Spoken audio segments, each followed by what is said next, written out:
할렐루야. 오늘 창립 1주년을 맞이하는 우리 쉴만한 물가 교회 담임 목사님과 성도 여러분들 진심으로 축하드립니다. 지난 1년 동안 여러분들이 이 교회를 이렇게 세워가시느라고 참 너무나 수고가 많으셨습니다. 고린도전서 15장 58절에 보면은 우리가 주 안에서 수고한 것은 결코 헛되지 아니한다 하신 말씀이 있는데,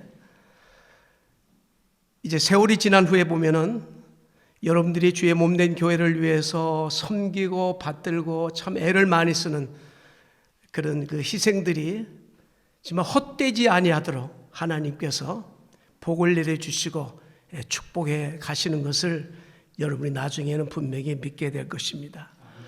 제가 1974년도에 한국에서 토론토에 도착을 해가지고 9년 동안 이민교회를 경험하고 또 이민 생활을 하면서 이민교회는 이렇게 목회하면 좋겠다 하는 그런 마음이 들은 후에 1983년도에 토론토에서 교회를 개척했습니다.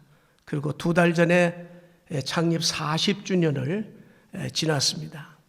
지난 40년을 이렇게 돌아보면은 정말 수많은 성도들이 주의 몸된 교회에 와서 여러 가지 모습으로 섬기고 봉사하고 참 애를 많이 썼어요. 그런데 그 보람들이 가만히 생각해 보면은 그 세워진 주의 몸된 교회를 통해서 수많은 사람들이 와서 구원을 받고 뿐만 아니라 또 믿음이 연약한 사람들이 구원의 확신을 갖고 좋은 그리스도의 일꾼으로 그렇게 성장하는 그런 모습들을 보면서 그동안 우리 성도들이 수고하고 애쓴 것, 또 하나님 앞에 기도한 것, 이런 것들의 귀한 열매들이 이렇게 맺어가는구나 하면서 참 눈물이 날 정도로 감사한 마음을 갖게 됐습니다. 오늘 김 목사님 사모님께서 은혜스러운 찬양을 불러주셨습니다만은 오직 은혜, 지나고 나면 정말 이게 하나님의 오직 은혜로 이렇게 교회가 세워가는구나 하는 것을 이제 분명히 느끼게 될 그날이 올 것입니다. 두 분이 무엇보다도 두 분께서 참 수고하시고 애쓰시는데 우리 주님을 바라보면서 굳건하게 복음을 전파할 수 있기를 바랍니다. 제가 목회하고 있을 때에 여기 뉴저지에 가면은 프린스톤 세미나리라고 한 240년 된 아주 세계적인 신학교가 있는데, 그 신학교에 이상현 박사라는 분이 한국 분이 조직 신학 교수로 계셨댔습니다. 그분이 토론토에도 여러 차례 오셔서 세미나도 하고 설교도 하시고 또 집회도 인도하고 그러셨습니다. 그분이 그 여름방학을 맞이하면 학교가 캠퍼스가 비잖아요. 그러면은 토론토면 토론토, 시카고면 시카고, 뉴욕 이렇게 그 지역의 이민 한인교회를 목회하시는 목사님들 한 7, 8 또는 10명까지를 초청을 합니다.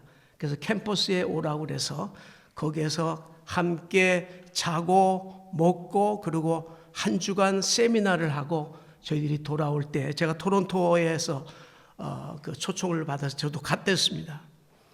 근데 그분이 그 3박 4일 동안 저희들에게 세미나 하는 그 내용이 뭐냐면 이민교회의 사명이라고 하는 그런 내용이었어요.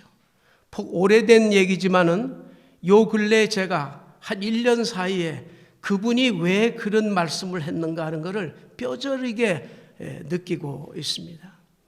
이분은 성경의 모든 스토리를 이민자의 역사로 그렇게 해석을 합니다.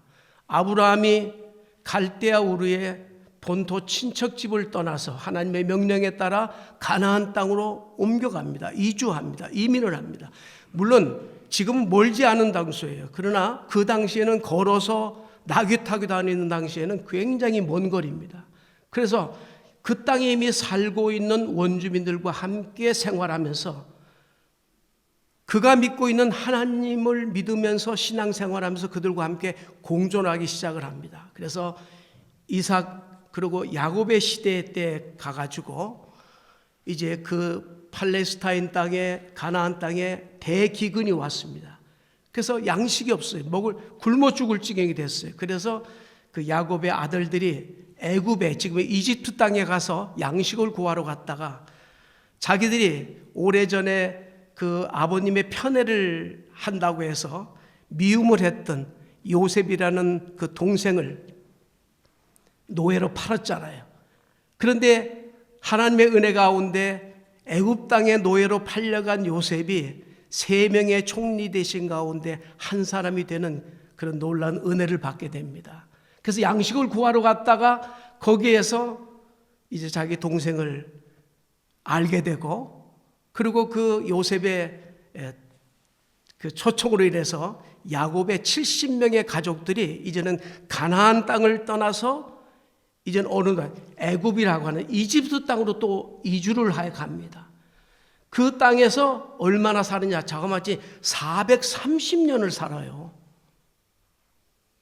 그러니까 이스라엘이라고 하는 나라에는 그 야곱의 가족들을 이스라엘이라고 이렇게 부르는데 그 사람들 70여 명이 다 애굽 땅으로 가서 애굽에 있는 고센 땅이라는 곳에 전쟁이 안 하지 않는, 그야말로 열심히 일하고 먹고 살면서 생산하면서 그리고 민족이 번성되는데, 자그마치 출애굽할 때 보면은 장정이 60만 명이면은 그 식소까지 해서 200만 내지 300만의 인구로 그렇게 성장해 갑니다.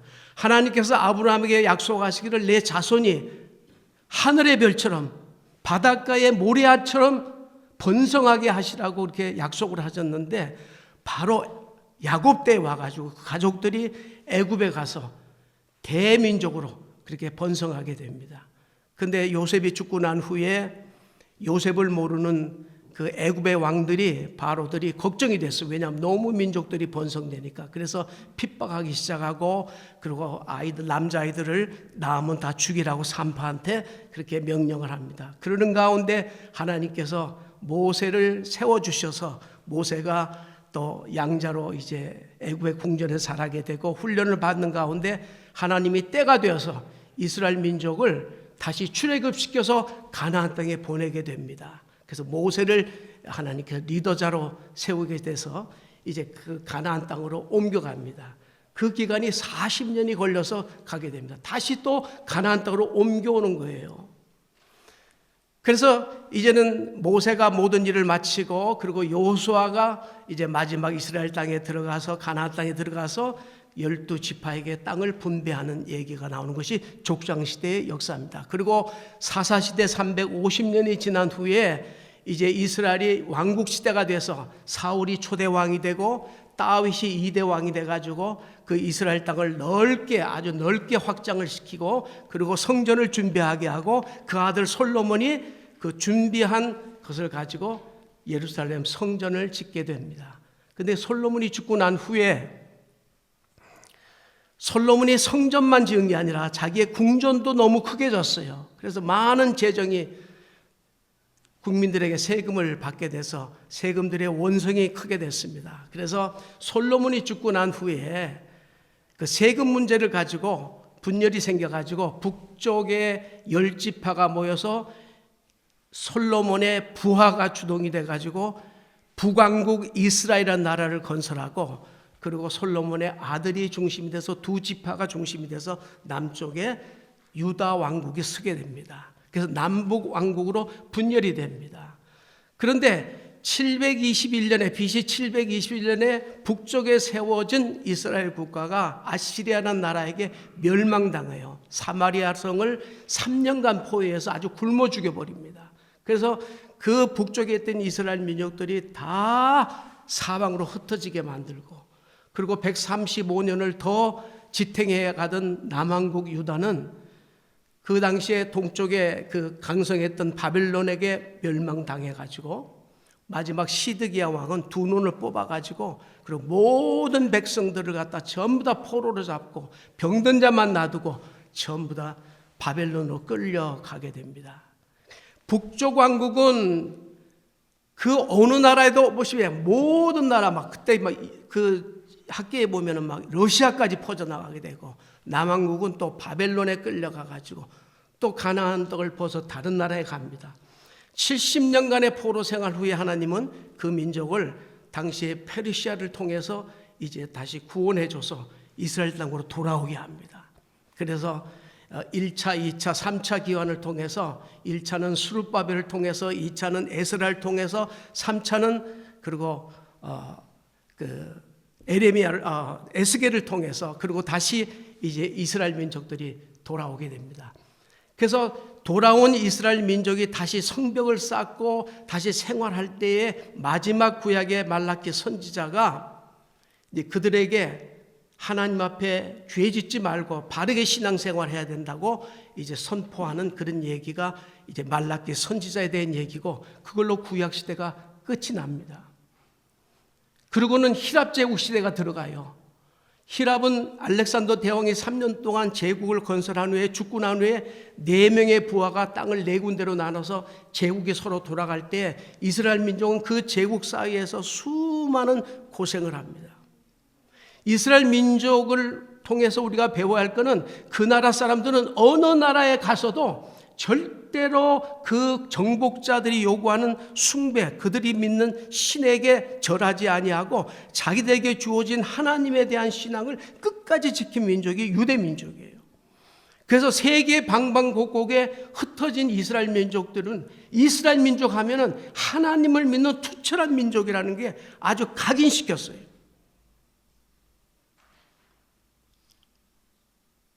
그러한 하나님의 그 철저하게 하나님만이 우리의 오직 신이시고 유일신관을 가지고 하나님의 선민된 백성이라는 그 믿음을 가지고 살았기 때문에 정복자들에게 핍박을 받은 거예요. 왜냐하면 자기들이 믿는 종교를 믿지 않고 황제를 숭배하지 않기 때문에 그들이 핍박을 받았어요. 어느 나라에 가서도 그들은 절대 그들이 갖고 있는 하나님에 대한 신앙은 배교하지 않은 사람들이 이스라엘 민족이었습니다. 근데 감사한 거는 그 히랍 제국 시대에 그렇게 이스라엘 민족들에게 핍박했던 그 히랍 제국도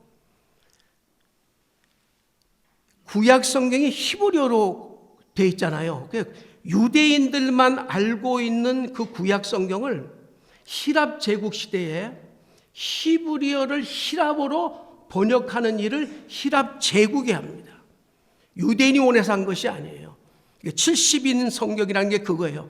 최초로 히브리 성경이 히랍어로 번역이 돼요. 그 말은 무엇이냐면 수많은 히랍 제국이 많은 민족들을 정복했는데 그 민족마다 종교가 있고 종교마다 전부 다 자기들의 경전이 있습니다. 그럼에도 불구하고 오직 유대인들의 경전인 히브리어 성경을, 구약 성경을 히랍어로 번역하게 해서 모든 민족들이 읽을 수 있는 성경으로 만들게 됩니다. 놀라운 하나님의 구원의 역사예요. 많은 학자마다 의견이 틀립니다마는 히랍 사람들이 생각할 때도 이 유대 민족들이 그 투철하게 믿는 도대체 그 믿음이 무엇인가에 대한 동경심이 있었다는 거예요. 그래서 저들이 믿고 있는 그 성경, 구약 성경을 저들만 알 수 있는 히브리어 성경을 모든 사람들이 알 수 있도록 우리가 번역하자. 그래서 히랍 제국 시대 때에 선지자들은 400년 동안 하나님이 보내지 않았지만 구약 성경을 헬라말로 번역해서 모든 사람들이 읽을 수 있는 그런 시대가 있었습니다. 히랍 제국 시대가 점점 이제 저물어 가면서 이제 우리 로마 시대가 시작이 되면서 영이신 하나님께서 인간을 구원하기 위해서 인간이 살고 있는 이 세상에 오시기 위해서 인간의 육신을 입고 이 땅에 성육신 하신 사건, 예수 그리스도가 로마 시대에 이 땅에 태어나게 됩니다. 그리고 이제 크리스찬들이 시작되는데 크리스찬들은 오직 예수 그리스도만을 통해서 우리가 하나님 앞에 의로운 자가 될 수 있다고 하는 이 신앙을 가지고 로마 황제에게 굴하지 아니하고 그들이 믿는 신을 그들에게 배척하면서 오직 예수 그리스도만을 따르는 사람들이 로마 시대에 수많은 핍박을 받으면서 자그마치 300년 동안 핍박을 받으면서 우리 크리스찬들의 신앙을 지켜갑니다. 드디어 그 한 사람의 크리스찬들이 그 불에 타서 죽을 때 100명의 사람들이 그 모습을 보고 그리스도인으로 들어오게 됩니다. 100명의 사람들이 죽으면은 그 10배가 크리스찬이 되어갑니다. 그래서 드디어 313년 AD에 로마가 기독교를 공인하고 그리고 우리 기독교를 국교로 그렇게 만들게 됩니다. 그 후로부터 기독교는 1300년 동안 전 세계의 종교가 돼서 비잔틴 제국을 이루고 그리고 이제 모든 세속주의 왕까지 그렇게 임명하는 기독교 국가가 다 돼버립니다. 그런데 오래 하다 보면은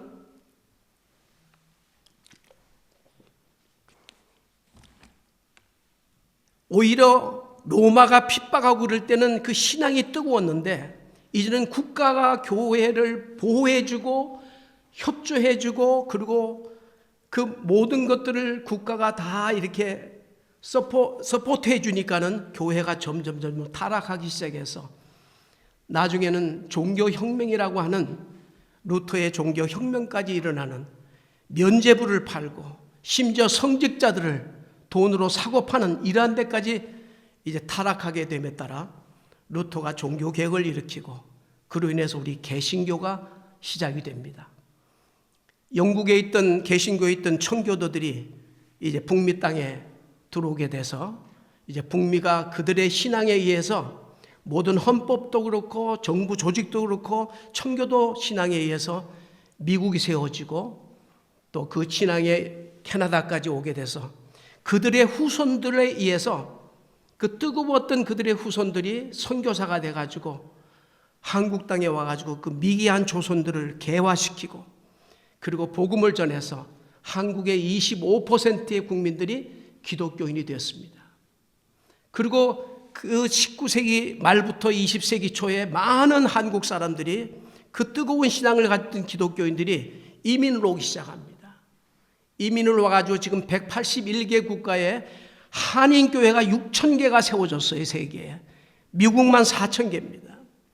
우리도 지금 캐나다 땅에 지금 600개의 한인교회가 세워졌습니다. 그래서 이 교수들이 프린스턴 신학교의 교수들이 그때만 하더라도 어떻게 너희 한국 사람들은 10가정만 모이면은 교회를 세우느냐? 너희들이 기독교 국가 다니고 우리로부터 선교를 받은 너희 한국 교인들이 어떻게 그렇게 교회를 세우고 교회를 중심으로 커뮤니티를 이루게 되느냐? 놀라운 일이라는 거예요. 그러면서 신학교의 교수들이 하는 얘기가 이상현 박사를 통해서 앞으로 너희 한인교회에 대한 비전이 우리가 있다. 너희 한인교회들이 이 북미 교회들을 이끌어갈 그날이 있을 것이다.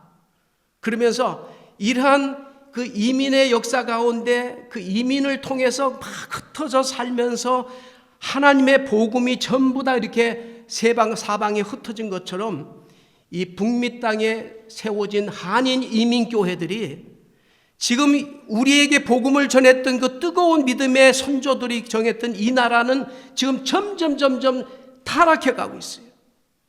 성경의 권위를 무시합니다. 종교다원주의를 주장해요.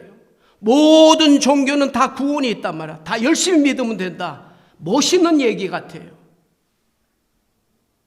이러한 시대에 우리 한인교회들은 지금 그러한 교단에 속해 있어도 그거를 그렇게 주장하는 사람은 없어.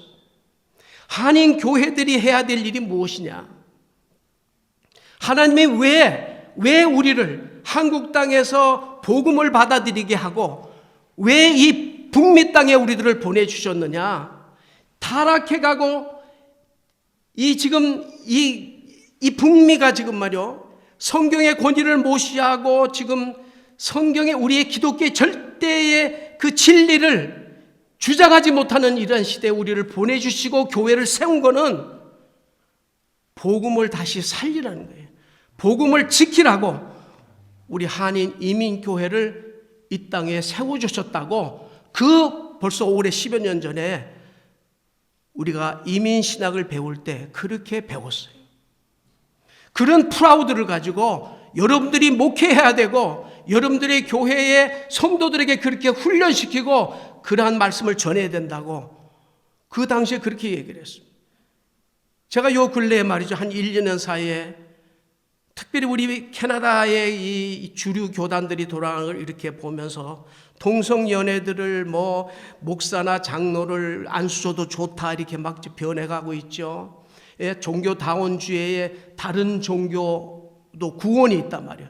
심지어 여기 지금 메조리티 교단이 총회를 하는데 전혀 우리가 인정하지 못하는 그런 그 이상한 종파의 책임자를 불러다가 강의를 듣고 있어요.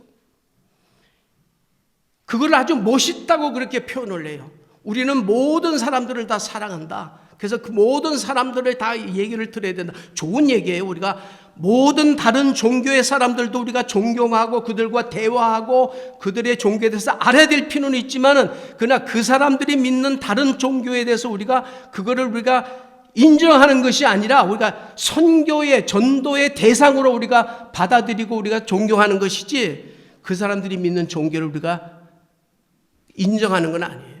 그렇다면요, 사탄을 숭배하는 종교가 있어요. 그럼 그 사람들에게도 구원이 있다는 얘기가 아니겠습니까? 오늘 갈라디아에서요, 이 사도 바울이 너무 기가 막힌 얘기예요. 로마서의 소로마서라고 얘기하는 갈라디아에서 굉장히 좀 격정적으로 지금 사도 바울이 얘기하는 거예요. 어떻게 다른 복음에 여러분들이 그렇게 속아 넘어가느냐. 이 당시에 다른 복음 뭐냐 하면은 교회 안에 유대인들이 들어왔어요.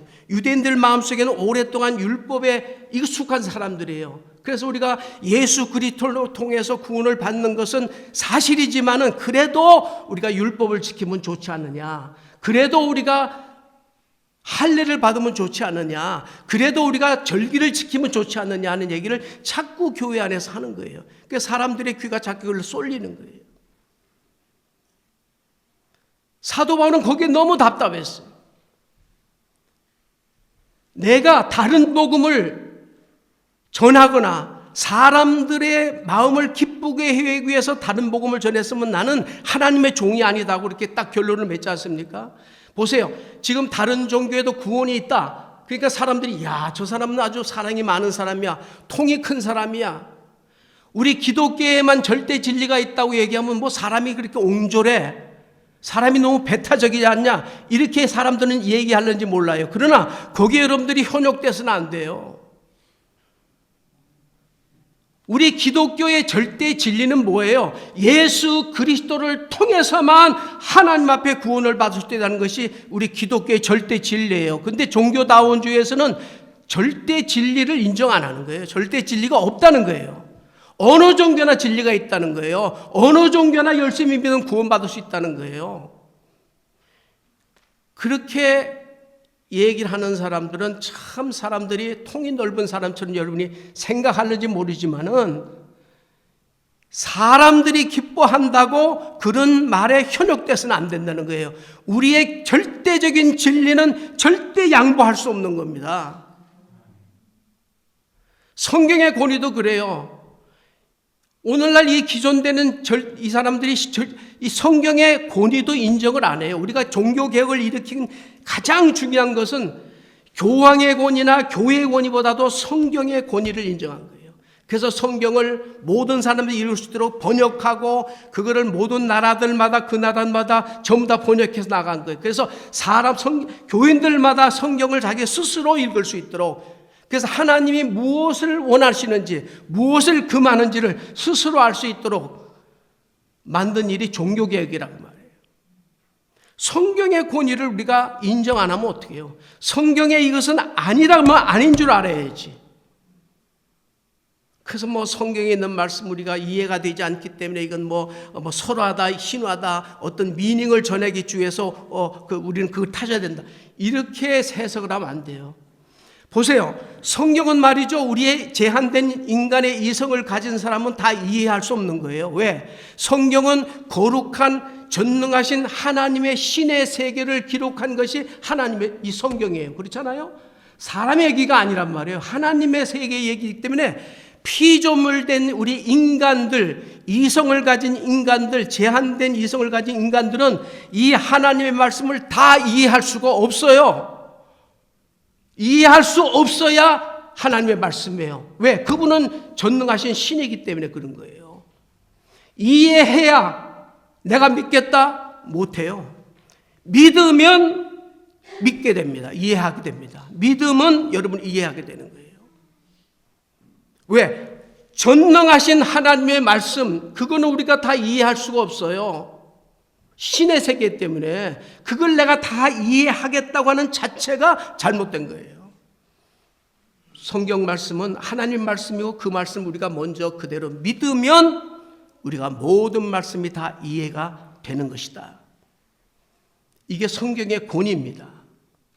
예? 지금 사람 뭐 그냥 이렇게 자르고 저렇게 자르고 그냥 막 그렇게 해가지고 하나님의 말씀을 그냥 뭐 인간의 뭐 그런 책처럼 그렇게 이해하려고 하는 사람들이 있어요. 그거 다 빼고 나면은 뭐 사랑하고 도덕적인 것밖에 없잖아요.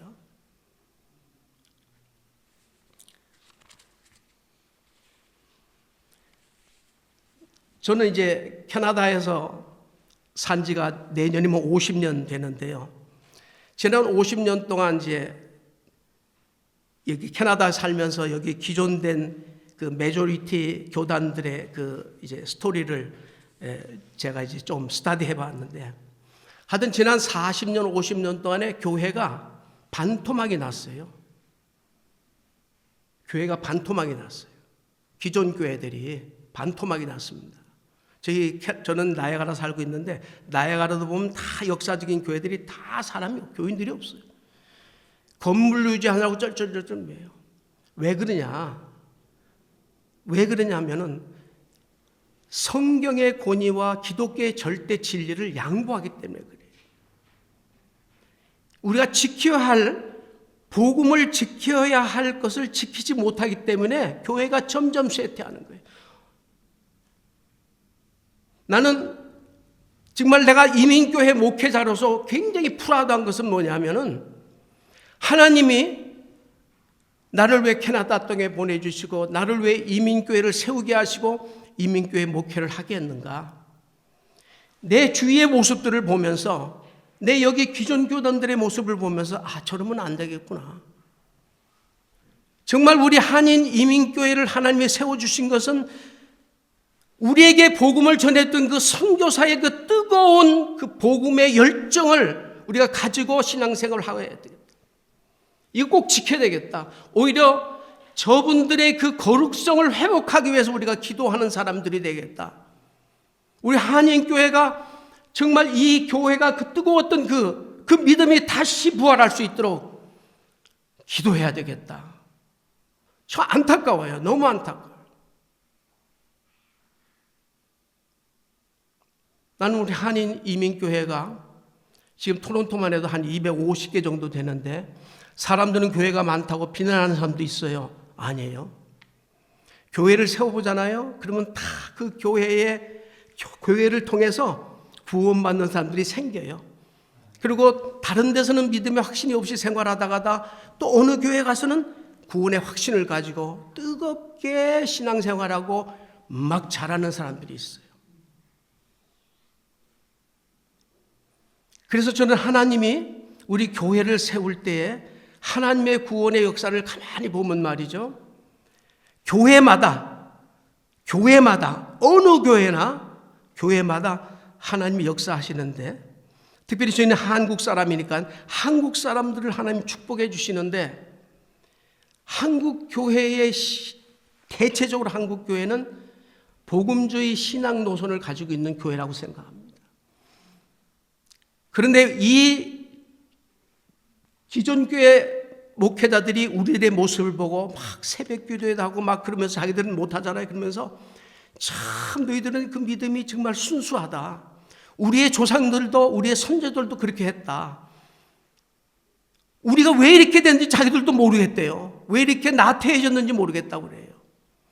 물론 그들이 우리보다 어떤 생활적으로 좀 더 많이 좀 크리스찬다운 그런 모습들이 있는지 모르지만 가장 기본적인 베이식한 것은 성경은 하나님의 거룩한 말씀이라고 하는 것을 절대 이것은 버려서는 안 되는 거예요. 그리고 우리가 믿는 예수 그리스도 그분의 십자가의 보혈을 통해서 우리가 구원을 받을 수 있고, 그분의 십자가의 보혈이 우리의 죄를 사해주고, 그분을 통해서 우리가 하나님 앞에 의로운 자녀가 됐고, 그리고 우리가 하나님의 백성이 되었다고 하는 예수 그리스도를 통해서 구원을 받는다고 하는 이 사실을, 이 절대적인 진리를 사람들이 우리에게 손가락질 한다고 해도 그 진리를 여러분이 양보해서는 안 되는 거예요. 사람들에게 기쁨을 주기 위해서 그 진리를 양보해서는 안 된다는 거예요. 비록 우리가 속 좁은 사람이라고 그러고 배타적인 사람이라고 얘기를 들을지라도 그거는 양보해서는 안 되는 우리의 가장 귀한 복음이라는 사실입니다. 저는 우리 김 목사님이 쓰는 글들을 제가 유심히 읽거든요.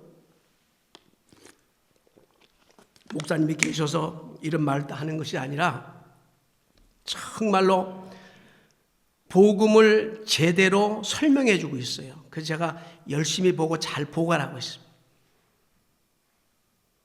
사람이 몇 명이냐면 중요한 거 아니에요. 이 교회만큼은 예수가 복음이다 하는 그 표대를 가지고 세워진 교회, 정말 복음을 지켜갈 수 있는 사명을 감당할 수 있는 교회가 될 것을 믿습니다.